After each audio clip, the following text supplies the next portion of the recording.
We would like to begin with this. Around this time last year, the word Kung flu and China virus had been tossed around. And now, a year later, 8 people have been shot and killed in Atlanta, Georgia. Typically, Esther and I would have spoken on another topic, but this hit too close to home for us. It could have been our sisters, it could have been our mother, it could have been our aunts, it could have been our family member. Most times, our stories don't get reported. We don't get the coverage that we need. So we're asking for your help. We're asking for you to spread the awareness, spread the message, whatever you guys can do to help protect us, because it's important that we protect each other. We thank you for watching. We wanted to address the mass shootings that happened in Atlanta, in Georgia yesterday. It's something we need to talk about. It's something that really relates to the core of who Joanne and I are as Asian American women, and really all of the violence and the hate crimes that have been going on. We thank you for tuning in. We hope you find this informative, and we appreciate your support. And, Esther, I wanted to, kind of ask you, I know we've been discussing about this, but how, for yourself, for your children, how do you feel? How do you feel about this? I'm scared. I'm fearful. No one in this world should be scared to walk down their street because they might get targeted for something that they didn't elicit. This is beyond just political or Trump or all these things that have spawned over the year. It's really just hate. It's really just hate. And there's really no excuse for it. And as an Asian American woman, I feel uncomfortable. There's the whole idea of the women possibly being sex workers. They're not sex workers. This is the massage parlor. It's a massage spa. Honestly, I could have been a patron at one of them at any given time. I go get my feet massaged. I go get a body massage in my neighborhood all the time. I live in an Asian community. These businesses are all over where I live. 90% of where I live is Asian. 90% of them are people who are first generation or have immigrated here. Asians are known to take on jobs that are service jobs, working in hospitality, doing the nails, doing the massage, in the restaurants. Most of them are frontliners. This kind of hatred and open hatred is not okay, ever. These people work really, really hard, and English is their second language, and they're struggling and they're doing whatever they can to scrape all the money that they can to support their family. So I was actually picking up my daughters today, and I had read an article about the LA riots earlier. The Black community and the Korean community end up violently fighting. And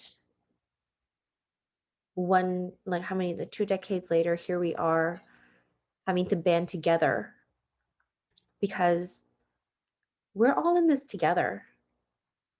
Mhm. We are all in this together. It doesn't matter what race you are, what ethnicity you are. It's really beating the hate. Mhm. As women, we're already below the glass ceiling. As women, we're already a minority. You and I are compounded on that as Asian American women.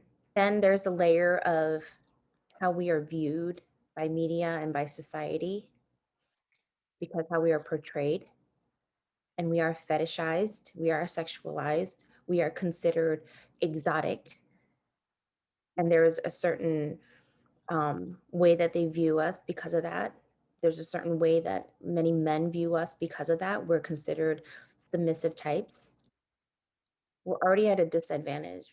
As moms, I think, I can't help but think about where does it start? And I can't help but think um, it starts in the house, you know? There's people who are still stuck in the rural areas who believe their racial slurs are okay. I'm not saying that everyone in those areas, I'm generalizing, but I'm saying we live in a more progressive area. California is generally pretty progressive. East Coast, most of it is pretty progressive, but there is a portion of middle America, and you saw that during the voting season too. There is sections of the US who isn't they haven't progressed. Do you think they're going to be teaching their kids about diversity, about different cultures, about different ethnicities, and that it's okay? No. How do we get how do we how do we get people who are ignorant and think that who truly believe that these things are okay to understand that it's dehumanizing how they think? How do we get them to think that? It's not just from the home. It's these people with generations of thinking like this. I'm just trying to think of a solution of what we could say. Like you said, it starts from home. And where it starts from home is really generating awareness about what's happening and why it's happening, what what what we can do to stop it, or at least get people to understand that it's not okay. I just want to say, as a mom, this really hurts. It hurts my heart to the core. I think that that our children, our generation, our next generation of children are going to have to face the same kind of prejudice and racism that we had to deal with, but on a whole nother level. It truly breaks my heart that this is even an issue this day and age. As a woman, it's hard enough being a woman as it is to make it in this world. And then to be an Asian American woman and have this extra stigma added to that. I really just want to send strength to everybody out there, all of us out there who are dealing with any anger, with any sadness, any grief over the things that have been happening. I want to send my love to all the families that have suffered because their elderly had been attacked, or who themselves may have had to who have may have been exposed to any kind of remarks or acts of hatred. I just want to send my love out there. Honestly, like, we just want to send our support to you because it's not an easy time right now. We really needed to talk about this, and use our platform, and we're hoping that we can help spread the message and really just help you understand what this means to us at AJUMA SQUAD. So we thank you for watching, and we hope to see you next time.